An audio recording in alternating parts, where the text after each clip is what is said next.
Hello, hello, hello, and welcome to another episode of She Talks Business. If you are watching this episode, you may notice that the visuals look a little bit different. And if you're listening, you might notice that it sounds a little bit different too, because we are testing Riverside FM. So I'll let you know how I like it. I can tell you right now, I do not like that it does not have the zoom touch up my appearance feature, but I will get over that. And it is only magnified more as I am hosting this episode with my 20-something-year-old senior account manager who has yet to see a wrinkle on her face. So, Cass Bald, welcome to the show. Thank you. And you just don't see the wrinkles because I'm so far away from the camera, but I swear they're actually starting to be there. Oh, yes, yes, yes, yes. So, for those of you who have done business with me, you probably know Cass. She is my right hand in the business. She is my senior marketing manager. She oversees our team that does all of the marketing implementation. And she is my partner in crime when it comes to doing SMRs, which is a strategic marketing roadmap. Strategic marketing roadmaps are literally the gateway to doing business with us. They are the strategies that we put together for our clients to help them with the key area of focus that they have for their business and to help them reach their objectives and their priority goals. And Cass and I work very, very closely on these. We only do one a month because they are so comprehensive and detailed. And so we thought that we would record a series of episodes here and talk to you about 5 aspects of creating a marketing strategy for your business, especially as we are, rounding up this year and people are preparing for next year. I'm hoping that these episodes really help you to think about your business and whether or not you have an expert eye on these things. So there are going to be 5 things that we are going to talk about. The first is we are going to talk about branding, positioning, and messaging. That is number 1. Because that is an area that we almost always find that people struggle with when we are doing these strategy sessions with them.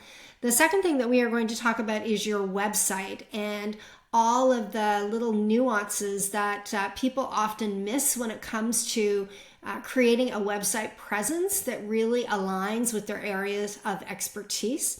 The third thing that we're going to talk about is your thought leadership and content marketing. When we talk about content marketing, we're going to talk about written, video, and audio. But then the fourth thing that we're going to talk about is really the power of video and audio as a standalone for your thought leadership. It's not what it once was, and there's a lot of cool things that you can be doing today that you might not be thinking about for your business. And then the final thing that we are going to talk about is content distribution, aka marketing. How do you actually get this stuff out into the world so that more people know about you, so that you can attract more people back to your website and generate inbound leads? Because isn't that what everybody wants? They want to generate new leads while they sleep. And I know everybody wants to generate money while they sleep, but you need leads to generate income. And so we're going to talk about how you can generate leads through your marketing distribution channels. So Cass, this is going to be exciting. I feel like you and I are going to be chatting about things that we chat about almost on a daily basis while we do this work for our clients. And, I'd like to start by just asking you, branding.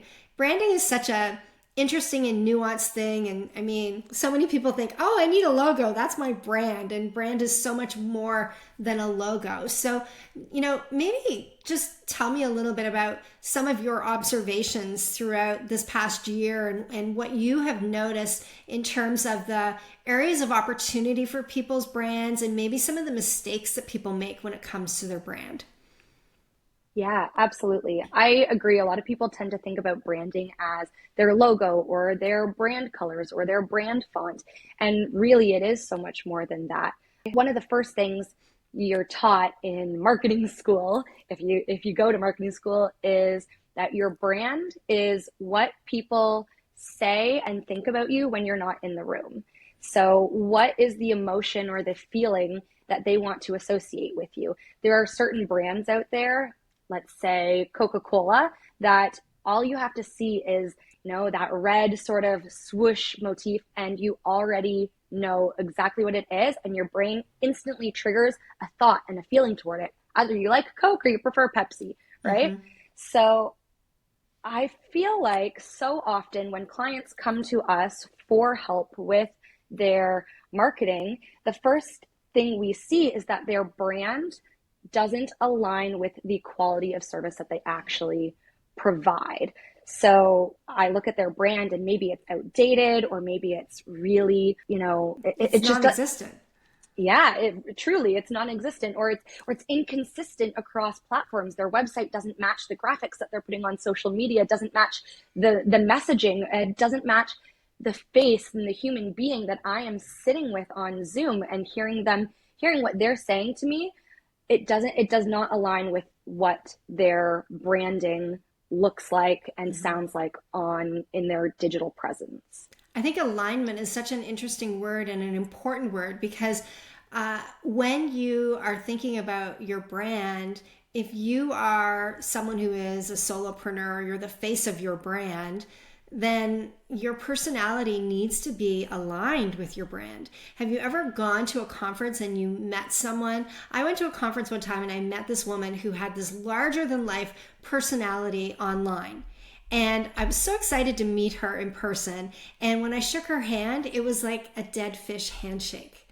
And she was so meek and mild mannered, and it was almost like the version of her online was larger than life, but the version of her in person was like a shell of what she portrayed herself to be online. And that created a brand disconnect for me because who I perceived her to be was not who she really was. And so it's kind of like when I say to people, make sure your profile picture actually looks like you. It shouldn't be 10 pounds or 10 years old, and it shouldn't be 10 pounds lighter than what you really are. Because when you meet somebody and you don't look like they expect you to look from your personal branding, there's a disconnect, and that erodes trust. And I think for me, the opposite experience has been true. I actually see people in real life and they have larger than life personalities in real life. And then I go to their website and it's like, you know, they did it themselves, or they had their friend's teenage kid who is learning graphic design do their website, and it doesn't align. So I think that's the first and biggest thing that I notice when our clients come to us Yeah. initially. Yeah. I think, a lot of times people who are new to entrepreneurship, they don't have experience with brands. So they don't know. They don't know all of the little things that go into making people feel a certain way about you and ensuring that that feeling that people get online is a match when they meet you in person. And so I think really ensuring that the personal brand is aligned is important. I also think that people underestimate the value of a brand. So years ago, in 1997, I was hired by a company called ClearNet in Canada, and I started to work with ClearNet, and they had a really cool, fun brand. You might recognize the brand now because it's called TELUS. In 2000, TELUS acquired ClearNet. And there was a 3-year co-branding initiative where the first year everything continued to be branded as ClearNet. There was no change to the marketplace. They didn't want to upset the customers in any way, shape, or form. The second year, everything was co-branded. So you would see the TELUS logo and the ClearNet logo on everything that they did. And by the third year, everything was branded as TELUS.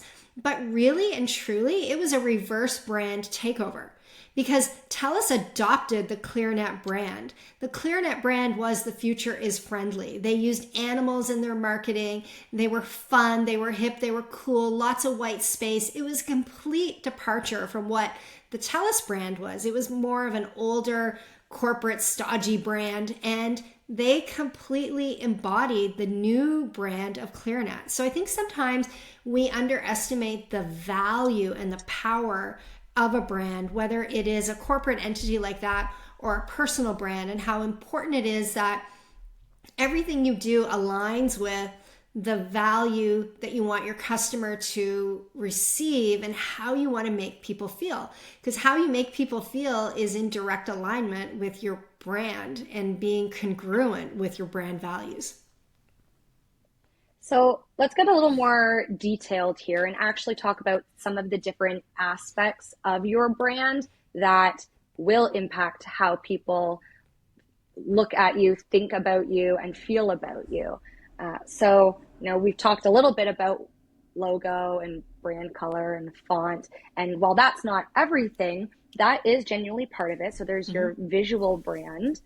And then what other aspects of brand do you think impact the way people look and feel about you? Well, I think the words you use on your website matter. You know, is your brand serious? Is it funny? Is it uplifting? Is it fear-based? I think the imagery that you use on your website. So, you know, are you using all grayscale images? Are you using colored images? Are you using people images? Are you using object images? Like, you know, are you using process visuals, or are you using pie charts? Like, really understanding the pictorial visual of the website and being aligned with that. I think one of the things that happens with a lot of entrepreneurs is they get bored with their brand. And when they get bored, they want to start interjecting new things. The truth is, a really, really good brand becomes boring to you because it remains consistent for a really long time. And I think those are the things you see when you go to a website. It extends beyond that, right? It extends into your marketing materials, your newsletter, print brochures, and your personality when people are interacting with you. If we think about brands like Nordstrom is known for being super, super customer friendly. When you go shop at Nordstrom, the experience that you have is very different from Walmart. Walmart's brand is known for being cheap and cheerful. Prices are falling, right? And so when you go to Walmart, you don't expect white glove service like you would get at Nordstrom, but you do expect to find things that are that are priced very affordably for what you're looking for. So it's important that you know who you are in the brand and that you stay true to that on a long-term basis. Those were the next two things that I was going to add. It's not just the visual aspect of the brand, but it's also, what do you stand for, right? Is part of your brand that you are environmentally friendly and you are a green brand? That matters a lot. Is your brand very much associated with a certain demographic of people? That matters for your brand as well. And then not only what do you stand for, but what is the user experience that people will come to know and expect and love from you? Are you that white glove and champagne service, or are you the Walmart greeter and self-checkout service? It's two very different feels, and one isn't right and one isn't wrong. It just depends on who your target audience is and what your brand should say to them. Absolutely. And I think there's a difference between, these things are all applicable, but I think what's important for people to be thinking about as they're listening is there's a difference between a personal brand strategy and a company brand strategy. So when I think about my business, I have a personal brand strategy for me, Lisa Larter, and I have a company brand strategy for our marketing firm, GoDaxi, because the company brand is really rooted in our core values in terms of how we want to treat people, plus all of the other things that we've talked about. Whereas your personal brand, you might not have core values the same way. You might know what values are important to you, what personality traits are important. But I think at the end of the day, it's just important that you really think through how do you want people to feel about your brand? Because how they feel about your brand is really how your brand is defined. And then you have to ask yourself, am I doing everything I can to create that feeling for them? Or is there a disconnect? So let's talk a little bit about positioning. When I think about positioning and messaging, they are very interconnected, and a lot of times people mix them up. When I think about positioning is like, I want you to think about how you position yourself in the marketplace. I want you to think about how you position your skills, your capabilities, your services, and what makes you different. How are you positioning yourself as different from someone else? Sally Hogshead said, different is better than better. So if I'm a marketing expert, what makes me different than other marketing experts? It's the positioning that I use. And I'm going to tell you, one of the things that I learned from Alan Weiss is shameless self-promotion. There are a lot of people who have poor or weak positioning because they are not comfortable with self-promotion. They're not comfortable kind of waving the flag to show people all of the things that differentiate them and make them different. They don't talk about certifications. They don't talk about awards. They don't talk about areas of expertise, like all the things that they have done. So when I think about myself as an example, I'm a high school dropout. That's actually a positioning statement. I'm a high school dropout who's built several seven-figure companies. That's positioning. I have also been instrumental in helping several of my clients win gold ICSC awards, International Council of Shopping Center awards, where they compete nationally, in some cases globally, and they have won awards. So award-winning campaigns. I am a multiple published author that has a best-selling book. These are things that help you to position your expertise and increase your credibility in terms of how you show up in the market. What would you add to that, Cass? I think there's another aspect to positioning as well. So yes, it is that self-promotion. And I think you also have to think about what you do for other people and how you can position your product or your service for them. Mm-hmm. So, something that you've said to me is on your about page, which is a really great place where you do a lot of positioning. The about page is not about you, it's about your customer. And so when you're doing any positioning exercises or you're trying to understand if you have strong positioning or your positioning aligns with the brand you want to have, think about not just how you're positioning your expertise and your thought leadership, but how you're positioning yourself to your customer. Yeah, and or how you're positioning your customers. Mm-hmm. Are you positioning your customers as the most successful people go here? The most affluent people go here. There's a way for you to position what you do in juxtaposition with the positioning of your customers, which I think is also equally important. You can't be all things to all people. So even positioning from a perspective of who it is that you help, I think is an important component to consider on your in your marketing and on your website. So now let's talk about messaging. Messaging is where people get tripped up. And one of my favorite quotes here is from David C. Baker, which is, you can't read the ingredients when you're inside the jar.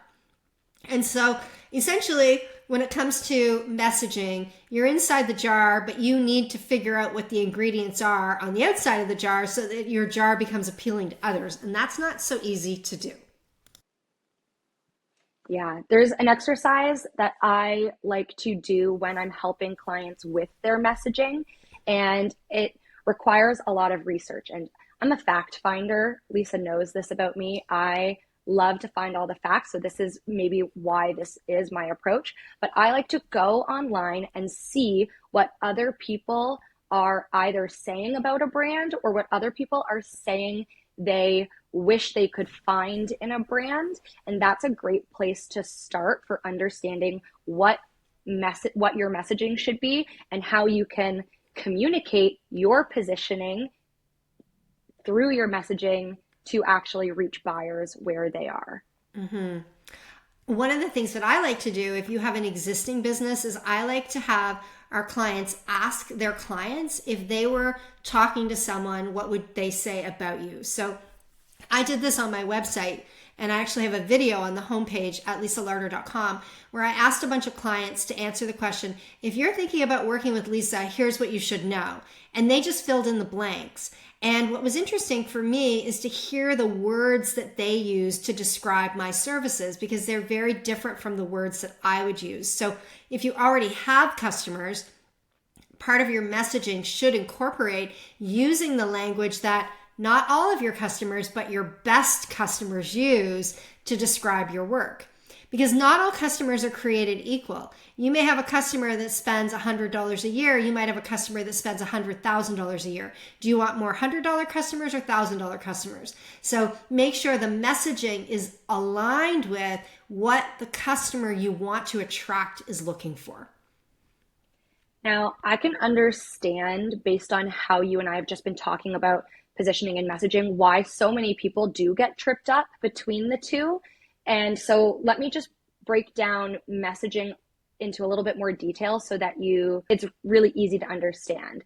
So this is in your content, how you refine it to connect emotionally with clients, address their pain points, address their aspirations, address whatever it is that they are coming to you to solve. And this could be in educational content, it could be in the testimonials on your website. It could be on social media as you're showcasing successful outcomes. It could be in your blog when you're doing explanations of your services or your products. All of that is where your messaging happens. It's very tactical. It's anywhere you are communicating to your client, your messaging, you need to take into account what your messaging is. Mm-hmm. Absolutely. And it's important that I think it's important you don't get caught up in analysis paralysis when it comes to messaging, and that you realize that your messaging can always be refined. A lot of times people think it has to be perfect before they put words on anything, whether it's words on a website, words on the back cover of a book, words on a PDF document. And your messaging can be refined over time as you learn more about the areas of business that you excel in and the areas that really differentiate you and create more value for your customers. A lot of times I see people trying to sell the thing that they sell without actually integrating the value into the messaging. And so it's important that you also connect the dots there and understand what is the value that you provide to a client, and is the value that you think is valuable the thing that is most valuable to them. And I learned this years ago because I was working with somebody and I thought the thing that was most important and most valuable to them was traffic. And so someone else said to me, I don't think it's traffic, I think it's fame. And I said, no, they want traffic. And so I asked them, if you were to describe the work that I do to help you, what is the word that you would use as being the highest value that I provide? And it was the fame. It was the notoriety behind some of those award-winning campaigns that we did together, and how that elevated this individual's profile, positioning inside of their organization as a marketing thought leader. So I was their marketing consultant and I was helping them to execute all this stuff. But what was really jazzing them was how well looked upon they were. And so sometimes what you think is the most valuable thing to your customer isn't necessarily what is most valuable to them. And so value links to the messaging in a very important manner, and you don't want to leave that out. Anything else, Cass, before we wrap up? We've riffed about this for a little bit. We've talked about, brand positioning and messaging. Maybe what recommendations do you have for people to demonstrate their authority on with respect to their brand? I think consistency is key. Mm-hmm. We, as consumers of social media, we are really good, and sometimes it's subconscious, of noticing when things don't line up or when things aren't consistent. And whether we as consumers realize it or not, it does impact how we view a brand. Mm-hmm. If there's a typo in your printed document, or if there's consistent different fonts that are hard for me to read, and the brand color you always use is all over the place, or sometimes you use this language and sometimes you use that language, it's really confusing to the onlooker, and it can create a sense of distrust. Mm-hmm. So while, creating your branding and your positioning and your messaging is a process, and like Lisa said, it can get better and it can be improved, the more you aim for consistency, the better the outcome is going to be. I would add that when you are inconsistent, you run the risk of making people think that you're not serious about your business. There have been times where I've gone to somebody's website and I've looked at their blog and I've seen that they haven't blogged in 2 years, and it's made me wonder if they're still in business. Or I've gone to one of their social media channels and they haven't posted in 2 years, and it makes me wonder if they're still in business. Or I sent them a message through one of these channels and they haven't responded, which makes me think, are they still in business?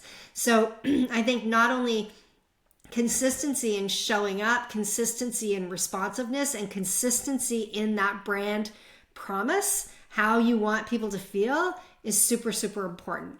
I'll add a couple things in terms of authority. And these, we could talk about these on the website's next episode as well. But using trust symbols. So trust symbols are things like media logos where you have been featured.